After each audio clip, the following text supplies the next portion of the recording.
السلام عليكم ورحمة الله وبركاته. نحمده ونستعينه ونستغفره ونؤمن به ونتوكل عليه ونعوذ بالله من شرور أنفسنا ومن سيئات أعمالنا. من يهده الله فلا مضل له ومن يضلله فلا هادي له. ونشهد أن لا إله إلا الله وحده لا شريك له ونشهد أن سيدنا مولانا محمدا عبده ورسوله. قال الله تعالى في القرآن العظيم والفرقان المجيد: أعوذ بالله من الشيطان الرجيم بفضل بسم الله الرحمن الرحيم.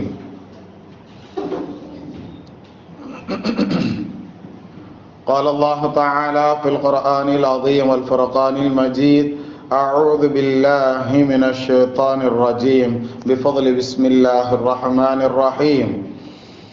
وما قتلوه وما صلبوه ولكن شبه لهم وإن الذين اختلفوا فيه لفي شك منه ما لهم به من علم إلا اتباع الظن وما قتلوه يقينا بل رفعه الله إليه. صدق الله المولانا العلي العظيم. رب اشرح لي صدري ويسر لي أمري واحلل عقدة من لساني يفقهوا قولي. سبحانك لا علم لنا إلا ما علمتنا إنك أنت العليم الحكيم. புகழ் அனைத்தும் அல்லாஹ்விற்கே சொந்தம். உலகத் தலைவரும் பெருமானார் ரசூலை கரீம் ஸல்லல்லாஹு அலைஹி வஸல்லம் அவர்கள் மீதும் அவர்களை பின்பற்றிய சஹாபாக்கள், தாபிஈன்கள், தபா தாபிஈன்கள், இமாம்கள், அவுலியாக்கள், ஷஹதாக்கள், நாதாக்கள், சாலிஹீன்கள், குறிப்பாக இங்கு அமர்ந்திருக்கக்கூடிய நம் அனைவர்களின் மீதும், முஃமினான முஸ்லிமான ஆண் பெண் அனைவர்களின் மீதும் அல்லாஹ்வினுடைய சாந்தியும் சமாதானமும் அன்பும் அருளும் பாதுகாப்பும் என்றும் உண்டாவதாக. ஆமீன். 1447வது ஹிஜ்ரி ஆண்டு இது.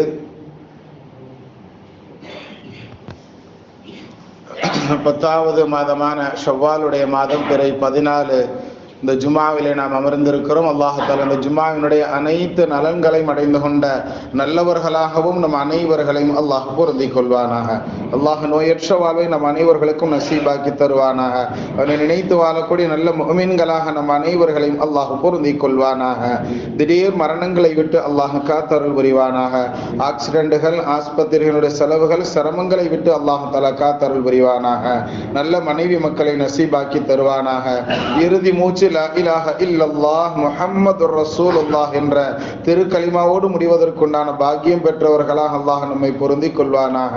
பிஹக் சய்யிதினா வ ஆலி சய்யிதினா முஹம்மதின் ஸல்லல்லாஹு அலைஹி வஸல்லம். கண்ணியத்திற்குரிய அல்லாஹ்வின் நல்லடியார்களே,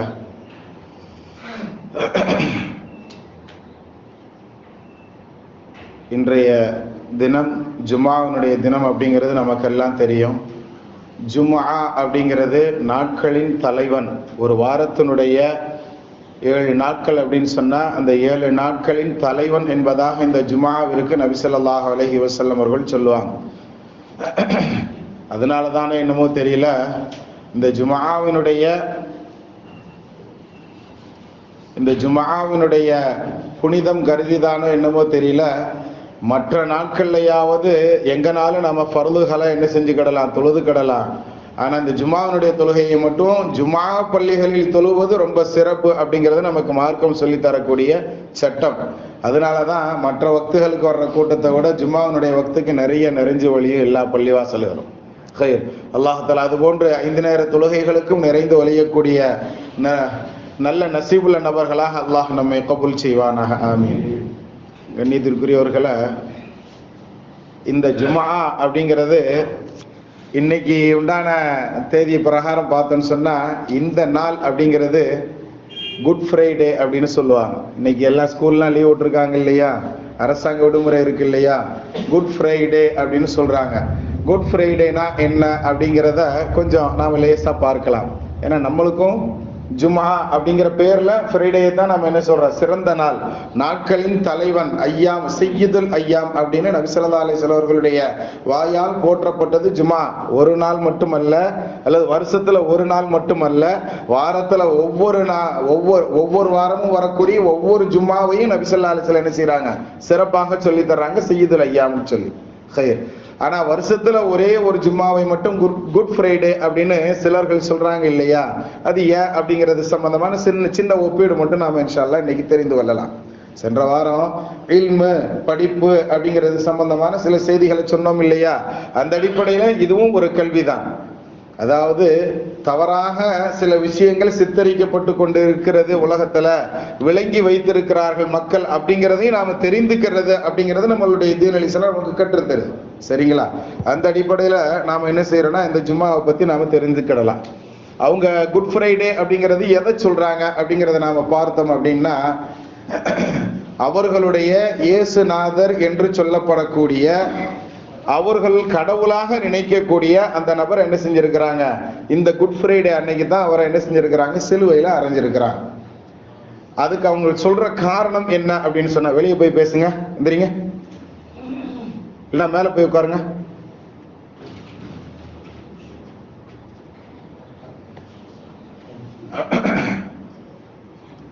இந்த ஜும்ஆவுடைய நாள்ல அவங்க சொல்லக்கூடிய காரணம் என்ன அப்படின்னு சொல்லி பார்த்தோம்னா, இந்த குட் ஃப்ரைடே அப்படிங்கிறதுல இயேசுநாதர் சிலுவையில் அறையப்பட்டார், எதற்காக வேண்டி அப்படின்னு சொல்லி பார்க்கும்பொழுது அவர்கள் அதற்கு சொல்லக்கூடிய காரணம் என்ன அப்படின்னா, உலக மாந்தர்கள், உலக மனிதர்களுடைய பாவங்களுக்கு எல்லாம் பகரமாக தன்னை அவர் தியாகம் செய்தார் அப்படின்னு அவங்க அதற்கு ஒரு காரணத்தை சொல்கிறார்கள். இயேசுனுடைய ரத்தம் அனைவரையும் ஜெயப்படுத்தியது அப்படின்னு என்ன செய்வாங்க, அவங்க ஒரு விஷயத்த கொண்டு வருவாங்க. கண்ணியத்திற்குரியவர்களை, நாம நம்மளுடைய மார்க்கம் ரொம்ப தெளிவாக சொல்லும், ஒரு ஆளுனுடைய மரணம் இன்னொரு ஆளுனுடைய பாவத்தை தீர்க்காது அப்படிங்கிறத நாம விளங்கிக்கிடணும். புரியுதுங்களா? நம்ம ஏற்கனவே சொல்லி இருக்கிறோம். பாய் உட்காருங்க, சுன்னத்துல வரைக்கும் டைம் தரலாம், உட்காருங்க. சுன்னத் தொழுகிறது அப்படிங்கிறது பயான் நடக்கிற மஜ்லிஸ்ல வச்சு நம்ம தொழுகக்கூடாதுன்னு ஏற்கனவே சொல்லியிருக்கிறோம். அவங்க புதுசுங்கிறதுனால பிரச்சனை இல்லை. அல்லாஹ் தஆலா உண்மையை வழங்கக்கூடிய தௌஃபீக்கை தரட்டும். உங்களுக்கு ஏற்கனவே நிறைய தடவை சொல்லியிருக்கேன், சுன்னத் தொழுகிறாருன்னா மேலே போய் தொழுதுட்டு வந்துடணும், இல்லைன்னா முன்னாடி வந்து தொழுகணும். எதுக்காக 12:50க்குன்னு சொல்லி நம்ம டைம் வக்து நம்ம குறிச்சு வச்சிருக்கிறோம்? எதுக்கு ஜி? எல்லாரும் அந்த டயத்துக்கு முன்னாடி வந்து சுன்னத் தொழுகணும்னு தான். இல்லையா, சுன்னத் தொழுகிறதுக்குன்னு கடைசியில் 5 நிமிஷம் டைம் தர்றோம். ஹைர், அல்ஹம்துலில்லாஹ். அதாவது இந்த குட் ஃப்ரைடே அப்படிங்கிறதுல வந்து இந்த மாதிரி உண்டான விஷயங்கள் அவங்க என்ன செஞ்சு வச்சிருக்கிறாங்க, பரப்பி வைத்திருக்கிறார்கள். அந்த இயேசுநாதர் என்று சொல்லப்படக்கூடியவர்கள் யார் அப்படிங்கிறத நம்மளுடைய மார்க்கம் ரொம்ப தெளிவாக ரொம்ப அழகாக சொல்லி தரும். அவர் ஒரு இறை தூதர். இயேசுநாதர்னு யார அவங்க சொல்றாங்களோ, அவரை கடவுளாக எவர்கள் சித்தரிக்கிறார்களோ, ஆனா அதை நம்ம மார்க்கம் எப்படி சொல்லுதுன்னா, அவர் கடவுள் அல்ல, அவர் மனிதர்களுக்கு இறை செய்தியை கொண்டு வரக்கூடிய ஒரு ரசூல், ஒரு தூதுவர் அப்படிங்கிற செய்தியை நம்ம மார்க்கம் ரொம்ப தெளிவாக எடுத்து சொல்லும். கண்ணியத்திற்குரியவர்களை, அது மட்டுமல்ல, அவங்க எப்படி சொன்னாங்க, அதாவது இயேசுநாதர் உலக மக்களினுடைய பாவத்திற்கு பகரமாக தன்னுடைய உயிரை சாக்ரிஃபைஸ் செஞ்சாரு, தன்னுடைய உயிரை என்ன செஞ்சார், தியாகம் செஞ்சாரு அப்படின்னு சொல்லி சொல்றாங்க. அதுவும் தவறு. அதுவும் என்ன, ரொம்ப தவறான ஒரு செய்தி. அதாவது தன்னுடைய உயிரை யாரும் எதற்காக வேண்டியும் என்ன செய்யக்கூடாது, இது பண்ணக்கூடாது, தன்னுடைய உயிரை என்ன செய்யக்கூடாது, தியாகம் செய்யக்கூடாது. உயிர் விஷயத்துல ரொம்ப நம்மளுடைய மார்க்கம் ரொம்ப ரொம்ப நிறைய செய்திகளை சொல்லித்தரும். கண்ணியத்திற்குரியவர்களை, நாமெல்லாம் கேள்விப்பட்ட சிறு வயதுல மக்தபு மதரசாக்கள்ல கேள்விப்பட்ட செய்திகள்ல ஒன்றுதான். நபி ஸல்லல்லாஹு அலைஹி வஸல்லம் அவர்கள் அருமையாக சொல்லுவாங்க, ஆதம் அலைஹிஸ்ஸலாமை படைச்சு அல்லாஹ் தஆலா அவர்களுடைய முதுகந்தண்டுல இருந்து எல்லா ரூஹுகளையும் எடுத்து வெளியே வச்சானா, எடுத்து வச்சு இதெல்லாம் உங்களுடைய சந்ததிகள் அப்படின்னு சொல்லி சொன்னானா. ஆதம் அலைஹிஸ்ஸலாம் சந்தோஷத்தோட எல்லாரையும் பார்த்தாங்களாம். ரூஹுகளாக இருக்கும் பொழுது, உயிர்களாக இருக்கும் பொழுது இப்படித்தான் அப்படின்னு இல்லை, அது நம்மளுடைய கற்பனைக்கே தெரியாது. உயிர் எப்படி இருக்கு நமக்கு தெரியுமா என்ன? அது நபி ஸல்லல்லாஹு அலைஹி வஸல்லம் ஹதீஸ்ல உண்டான செய்தியை சொல்றாங்க. அப்ப அப்படி சொல்லும் பொழுது எல்லா உயிரை விட ஒரு உயிர் மட்டும் கொஞ்சம் பிரைட்டா இருந்துச்சான். அந்த உயிர் பிரைட்டா இருந்ததை பார்த்தோன்னே இது மட்டும் என்ன கொஞ்சம் பிரைட்டா இருக்கு, யாரு என்னங்கிற விஷயத்த ஆதம் அலைஹிஸ்ஸலாம் கேட்கிறாங்க. அப்ப சொல்லப்பட்டது, இவர் தான் உங்களுடைய சமூகத்துல வரக்கூடிய தாவூத் நபி அப்படிங்கிற ஒரு இறை தூதர் அப்படின்னு சொல்லப்பட்டு. அப்படியா, அவருடைய ஆயுள் காலம் எவ்வளவு, அவரை பத்தி என்ன சிறப்பு, ஏன் ரொம்ப வெண்மையாக இருக்காருங்கிற எல்லா காரணத்தையும் கேட்டுட்டு அவருடைய ஆயுள் காலம் எவ்வளவுன்னு கேட்கும்போது அவருக்கு 60 வயது வரைக்கும் இந்த உலகத்துல வாழ்வாரு. ரொம்ப கம்மியா இருக்க, என்னுடைய ஆயுள்ல இருந்து ஒரு 40 நான் அவருக்கு தர்றேனே அப்படின்னு என்ன செஞ்சாங்களா, ஆதம் அலைஹிஸ்ஸலாம் சொன்னாங்களாம். அது சொன்னதை அல்லாஹ் உடனே கபூல் செஞ்சுக்கிட்டான். அவருக்கு 40 வயது. அந்த தாவூத் நபி அலைஹிஸ்ஸலாம் அவர்களுக்கு அதிகப்படுத்தப்பட்டது, அவர்கள் 100 ஆண்டுகள் வாழ்ந்தார்கள்ங்கிறது நமக்கு மார்க்கம் சொல்லித்தரும் சட்டம். ஆதம் அலைஹிஸ்ஸலாமுக்கு அவங்களுடைய வயசுல 40 வருடத்துக்கு முன்னாடி ரூஹ் வாங்கறதுக்கு மலக்கு வந்துட்டாங்க. என்ன, எனக்கு இன்னும் 40 வருஷம் பாக்கி இருக்குத. ஏன்னா எல்லா இல்முகளும் கொடுக்கப்பட்டவர்கள் ஆதம் அலைஹிஸ்ஸலாம். இல்மு அப்படின்னு சொன்னாலே கல்வி.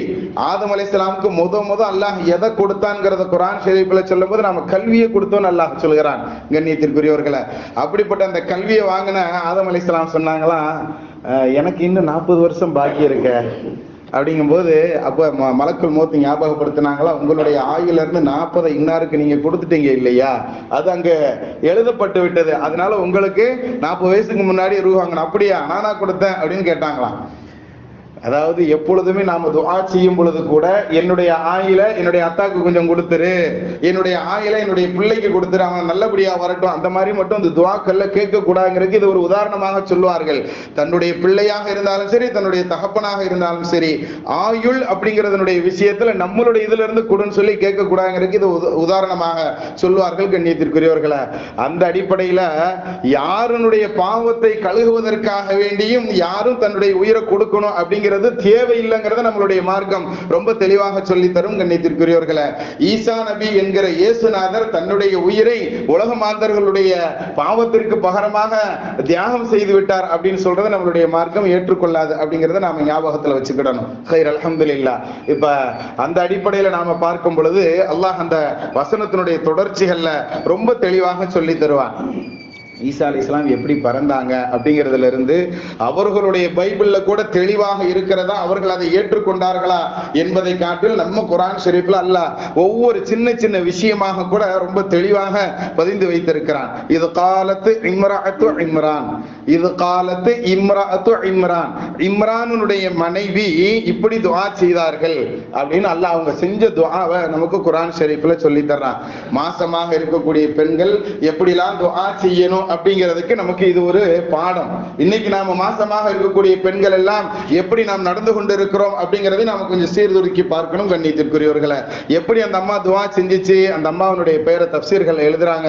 இமாம் இப்னு கத்தீர் ரஹ்மத்துல்லாஹி அலைஹி சொல்லி தருவாங்க, ஹன்னா அப்படிங்கிறது அந்த அம்மாவுடைய பெயர். யாரோட பெயரு? இம்ரானுடைய மனைவி. புரியுதுங்களா? இம்ரானுடைய மனைவி இம்ரான். நம்ம குர்ஆன் ஷரீஃப்ல ஆலு இம்ரான் அப்படின்னு ஒரு சூறாவே இருக்கு, 3வது சூரா. புரியுதுங்களா? ஃபர்ஸ்ட் சூரா சூரா ஃபாத்திஹா, 2வது சூரா பக்ரா, 3வது ஆல இம்ரான் அப்படின்னு சொல்லுவோம். ஆலு இம்ரான்னா இம்ரானுடைய குடும்பம் அப்படிங்கிற பொருள். அதாவது ஈசா நபியினுடைய தாயார், அவங்களுடைய தாய் தந்தை, இந்த குடும்பத்தையே அல்லாஹ்தால என்ன செய்யறான், ரொம்ப தெளிவாக இந்த சூறால ரொம்ப அருமையாக சொல்லி தருவான். நம்ம நாயகம் ஸல்லல்லாஹு அலைஹி வஸல்லம் அவர்களை பற்றி கூட அவர்களுடைய குடும்பம் எப்படி என்ன இதுங்கிறத அல்லாஹ் அவ்வளவு விலாவரியாக குர்ஆன் ஷரீஃப்ல சொன்னதில்லை. ஏன்னா இவர்களுடைய பிறப்பு அப்படிங்கிறது மக்களுக்கு மத்தியில ஒரு தவறான புரிதல்களோடு இருக்குது, அதை நிவர்த்தி செய்யணுங்கிறதுனால அல்லாஹ் தன்னுடைய வாயால் குர்ஆன் ஷரீஃப்ல ரொம்ப தெளிவுபடுத்தி வைத்திருக்கிறான். கண்ணியத்திற்குரியவர்களை, அதனாலதான் எங்க இருந்து கொண்டு வர்றான் அப்படின்னு சொன்னா, ஈசா நபியை எடுத்த உடனே டைரக்டா சொல்லாம ஈசா நபியினுடைய தாயார், ஈசா நபியினுடைய தாத்தா பாட்டியில இருந்து அல்லாஹ் தஆலா என்ன செய்யறான், சப்ஜெக்ட் ஆரம்பிக்கிறான் குர்ஆன் ஷரீஃப்ல. அல்லாஹ் எப்படி சொல்லுவான் அப்படின்னு சொன்னா, அந்த இயேசுநாதரனுடைய பாட்டியாக இருந்த ஹன்னா அப்படிங்கக்கூடிய அந்த அம்மா இப்படி துஆ செஞ்சாங்களாம். அவங்க தான் இம்ரானுடைய மனைவி. எப்படி துஆ செஞ்சாங்க? ரப்பி இன்னி நதர்து லக மா ஃபீ பத்னி முஹர்ரரா, ரப்பே என்னுடைய வயிற்றில் இருக்கக்கூடிய இந்த குழந்தைய உனக்கு பணிவிடை செய்வதற்காக வேண்டி, உன்னுடைய பைத்துல் முகத்தஸுக்காக வேண்டி நான் நேர்ச்சை செய்யறேன் அப்படின்னு சொல்லி அந்த அம்மா என்ன செஞ்சாங்களா, நேர்ச்சை செய்த விஷயத்தை அல்லாஹ் தஆலா குர்ஆன் ஷரீஃப்ல சொல்றான். ஃபதகப்பல் மின்னி, என்கிட்ட இருந்து இந்த நேர்ச்சியை நீ ஏத்துக்கோ, இன்னக அன்த ஸமீஉல் அலீம், நீ எல்லா விஷயத்தையும் நீ காது தாழ்த்தி செவி தாழ்த்தி கேட்கக்கூடியவன்கிற செய்தி அந்த அம்மா தான் செஞ்ச துஆவை இப்படி செஞ்சாங்கங்கிற செய்தியை அல்லாஹ்வே குர்ஆன் ஷரீஃப்ல நமக்கு சொல்லி தர்றாங்க. கண்ணியத்திற்குரிய கண்ணியத்திற்குரியவர்களை. அப்படி வயிற்றுல இருக்கும்போது எப்படி துஆ செய்யணும் அப்படிங்கிற இந்த விஷயத்தை நாம் தெரிஞ்சுக்கிட்டோமா? நாம யா அல்லாஹ் உனக்காக நான் அர்ப்பணிக்கிறேன்னு துஆ செய்ய வேண்டாம். என் பிள்ளைய நல்ல பிள்ளையாக ஆக்கி கொடு, என் பிள்ளைய தீனுக்கு சாதகமான பிள்ளையாக ஆக்கி கொடு அப்படின்னு வயிற்றுல கருவை வச்சிருக்கக்கூடிய நாம இன்னைக்காவது துஆ செஞ்சிருக்கிறோமா சொல்லுங்க? யா அல்லாஹ் என்னுடைய குழந்தைய மார்க்கம் தெரிந்த குழந்தையாக ஆக்கு அப்படின்னு துஆ செஞ்சிருக்கிறோமா? இன்னைக்கு பேப்பர்ல வந்த செய்தி பார்த்திருப்பீங்கன்னு நினைக்கிறேன். இன்னைக்கு அசாருத்தீன் அப்படிங்கக்கூடிய ஒரு முஸ்லிம் பெயர் தாங்கி ஒருவன் தன்னுடைய மனைவியினுடைய வயிற்றுல 3வது பெண் குழந்தை இருக்கு அப்படிங்கிறதுனால அந்த பெண் குழந்தையை கலைச்சிருன்னு சொல்லியிருக்கான். 3வது பெண் குழந்தை இருக்குன்றதுனால பெண் குழந்தையை கலைச்சிருன்னு சொல்லியிருக்கான். அந்த அம்மா மாட்டேன்னு மறுத்து இருக்கு. நீச்சல் குளத்துக்கு கூப்பிட்டு போய் நீச்சல் சொல்லி கொடுக்குற மாதிரி தன்னுடைய 2 பெண் குழந்தையையும் தன்னுடைய மனைவியையும் உள்ள தள்ளி விட்டு கொலை செஞ்சிருக்கிறான். 4 உயிரும் போச்சு. 2 பெண் குழந்தையும் மூத்தா போச்சு, அந்த மனைவியும் மூத்தா போச்சு, மனைவியினுடைய வயிற்றுல 3வதாக இருந்த குழந்தையும் மூத்தா போச்சு. 4 கொலை வழக்குல இன்னைக்கு அவனை கைது பண்ணி இருக்கிறாங்க கண்ணியத்திற்குரியவர்களை. எதுக்கு சொல்றேன்னு சொன்னா, மார்க்கத்தை நம்ம பிள்ளைகளை வயிற்றுல வச்சிருக்கும் போதே நம்ம கொடுக்கணும் அப்படிங்கறத நமக்கு ஹன்னாமா நமக்கு சொல்லி தர்றாங்க. மரியமனுடைய தாயார் இப்படி துஆ செஞ்சிருக்கிறாங்க. எப்படி? ரப்பே இந்த பிள்ளைய உனக்கு பணிவிடை, உன்னுடைய சேவகத்திற்காக வேண்டி நான் இந்த பிள்ளைய கொடுக்கிறேன்னு சொல்லி துஆ செஞ்சாங்க. நாம குறைஞ்சபட்சம் என் பிள்ளைய மார்க்க அறிவுள்ள பிள்ளையாக கொடு ரப்பேனாவது நாம கேட்கிறோமா அப்படிங்கிறத நாம யோசித்து பார்க்கணும் கண்ணியத்திற்குரியவர்களை. அல்லாஹ் தஆலா உண்மையை விளங்கக்கூடிய தௌஃபீக் வான்களில் நம்மை கபூல் செய்வானாக. ஹைர். அடுத்து நம்ம விஷயத்துக்கு வருவோம். ஆனா அந்த அம்மா வயிற்றுல இருக்கும்போது இப்படி எல்லாம் நேர்ச்சை பண்ணி துஆ செஞ்சிட்டாங்க. ஆனா அவங்க பெற்று எடுக்கும் பொழுது ஃபலம்மா வதஅத்ஹா, அந்த குழந்தையை பெற்று எடுத்த போது காலத்த ரப்பி இன்னி வதஅத்ஹா உன்சா, ரப்பே நான் ஆம்பளை பிள்ளைன்னு நினைச்சேன், ஆனா பிறந்திருக்கிறது பெண் குழந்தையாக ஆயிருச்சு அப்படின்னு. அதான் ஆம்பளை பிள்ளையாக இருந்தா தைரியமாக பள்ளிவாசலுடைய ஊழியத்துக்கு நான் கொடுக்க முடியும், ஆனால் பெண் பிள்ளையாக போய்விட்டதேங்கிற அந்த வருத்தத்துலதான் என்ன செய்யறாங்க, பெண் பிள்ளையை பெத்துட்டேனே அப்படின்னு சொல்றாங்க. ஆனா இன்னைக்கு பூரா எல்லாம் எப்படி செஞ்சுட்டு இருக்கிறோம், ஆம்பளை பிள்ளையினுடைய முகம் எந்த அளவுக்கு இருக்குது அப்படிங்கிறத நாம கவனத்துல எடுத்துக்கிறோம் கண்ணியத்திற்குரியவர்களை. அடுத்து அல்லாஹ் அந்த வசனத்தினுடைய இடையில தான் பேசுற சில செய்திகளை சொல்றான். வல்லாஹு அஅலமு பிமா வலத், அந்த அம்மா என்ன பெத்துச்சு, அந்த அம்மா கருவுல இருக்கும் பொழுதே என்ன இருந்துச்சுங்கிறது அல்லாஹுக்கு நல்லாக தெரியும். வலைஸ தக்கர் கல் உன்சா, அல்லாஹ் அந்த வார்த்தையில ரொம்ப அருமையாக சொல்லுவான்.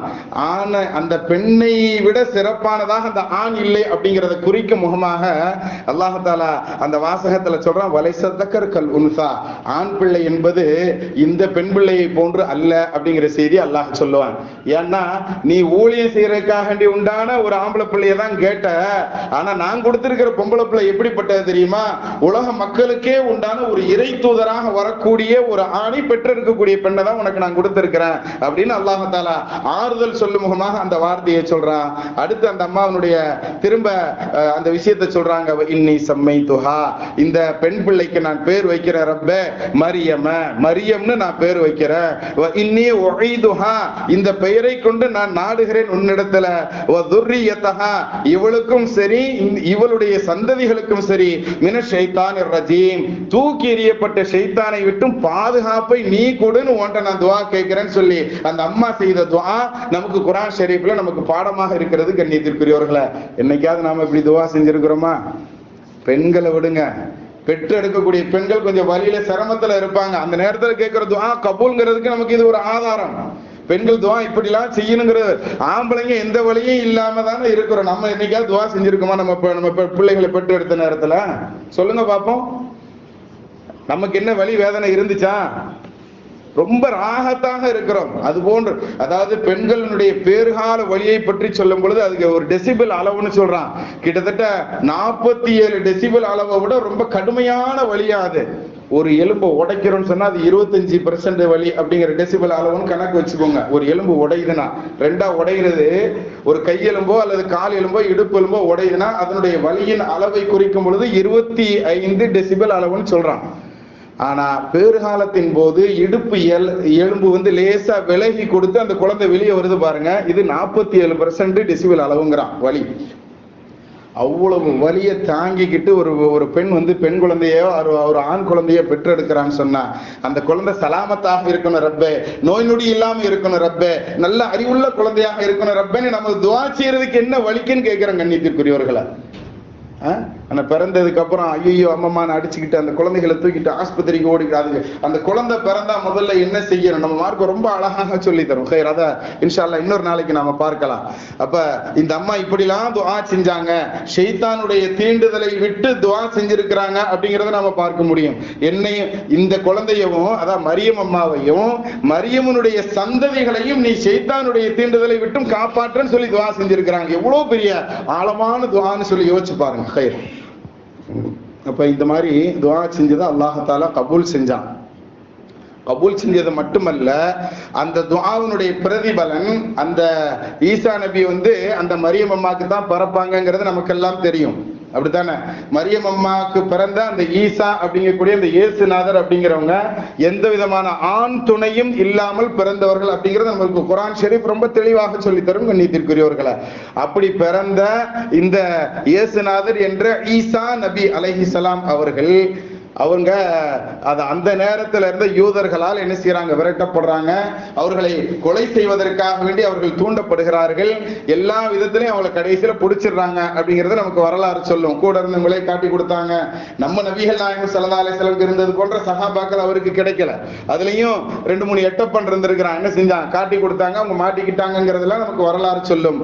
ஆனால் அல்லாஹ் சில விஷயத்த அந்த வசனத்தினுடைய தொடர்ச்சியில சொல்லி தருவான் கண்ணியத்திற்குரியவர்களை. அல்லாஹ் சொல்லும் போது ரொம்ப அருமையாக சொல்லுவான், வமா கதலூஹு வமா ஸலபூஹு, அவரை யாரும் கொல்லவும் இல்லை, அவரை யாரும் சிலுவையில் அறையவும் இல்லை அப்படின்னு அல்லாஹ் ரொம்ப தெளிவாக சொல்றான். வார்த்தையை நல்லா கவனிங்க. அவரை யாரும் சிலுவையில் அறையவும் இல்லை, அவரை யாரும் கொல்லவும் இல்லை.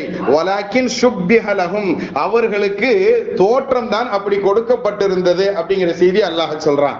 அப்படி சொல்லிட்டு அல்லாஹ் அந்த வசனத்தினுடைய தொடர்ச்சியில சொல்லுவான், வ இன்னல்லதீன இக்தலஃபூ ஃபீஹி, ஈசா நபியினுடைய விஷயத்துல இது மாதிரி கருத்து வேறுபாடு கொள்றாங்க பாருங்க, இவங்க எல்லாம் லஃபீ ஷக்கிம் மின்ஹு, அவரை பத்தி சந்தேகத்துல தான், இது சந்தேகமா தான் பேசிக்கிறாங்க. மாலஹும் பிஹி மின் இல்மின், அவர்களுக்கு எந்த விதமான கல்வி ஞானமும் கிடையாது. இல்லத்திபா பன்னி, இப்படி இருக்கலாம் அப்படி இருக்கலாங்கிற சந்தேகமான இந்த எண்ணங்களை தவிர அவர்களுக்கு உறுதியான எந்த கல்வி ஞானமும் கிடையாது. வமா கதலூஹு யகீனா, உறுதியாக அவர் கொல்லப்படவில்லை, அவரை அவர்கள் கொல்லவில்லை அப்படிங்கிற செய்தி அல்லாஹ் சொல்லிட்டு கடைசியாக அடுத்த ஆயத்தினுடைய ஆரம்பத்துல சொல்லுவான், பர்ரஃபஅஹு அல்லாஹு இலை, அல்லாஹ் தன் அளவுல ஈசா நபியை உயர்த்திக்கிட்டான் அப்படிங்கிற செய்தி அல்லாஹ் சொல்லுகிறான். அவர் உயிரோடு இன்றும் வானத்துல இருக்கிறது அப்படிங்கிறது நம்ம எல்லாம் நம்பி இருக்கக்கூடிய அக்கீதால முக்கியமான அக்கீதா கண்ணியத்திற்குரியவர்களை. ஈசா அலைஹிஸ்ஸலாம் எல்லோரும் போன்று அவர்கள் மரணமாகவில்லை. அவர்கள் இந்த உலகத்துல பிறந்த அந்த உயிரோடையே என்ன செய்யறாங்க, வானத்துல உயர்த்தப்பட்டு இருக்கிறார்கள். கியாமத் நாளையினுடைய சமீபத்துல தஜ்ஜாலினுடைய சூழல்கள், அவனுடைய கொடுங்கோலான பிரச்சனைகள், அந்த நேரத்துல ஈசா அலைஹிஸ்ஸலாம் இறங்குவாங்க, அந்த தஜ்ஜாலை கொலை செய்வார்கள்.